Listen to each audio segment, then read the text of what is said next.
মধ্যরাতের অতিথি। রাত তখন প্রায় 2টো। বাইরে ঝোড়ো হাওয়া বইছে আর বিদ্যুতের চমকে ক্ষণিকের জন্য চারদিক আলোকিত হচ্ছে।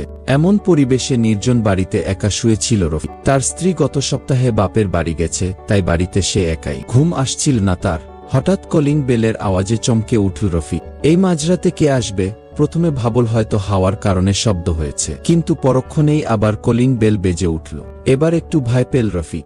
এত রাতে তার পরিচিত কেউ আসবে না, তাহলে কে হতে পারে? চোর? কিন্তু চোর তো আর কলিং বেল বাজিয়ে আসবেন। বুকে সাহস নিয়ে বিছানা থেকে নামল রফিক। ধীরে ধীরে দরজার দিকে এগিয়ে গেল সে।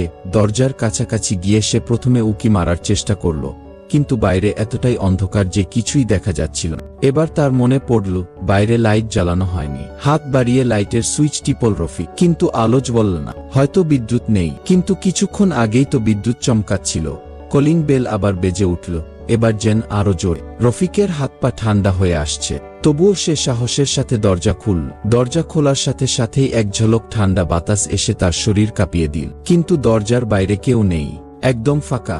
রফিক ভাবল হয়তো কেউ দুষ্টুমি করেছে। সে দ্রুত দরজা বন্ধ করে দিতে যাবে, ঠিক তখনই তার চোখ পড়ল নিচে।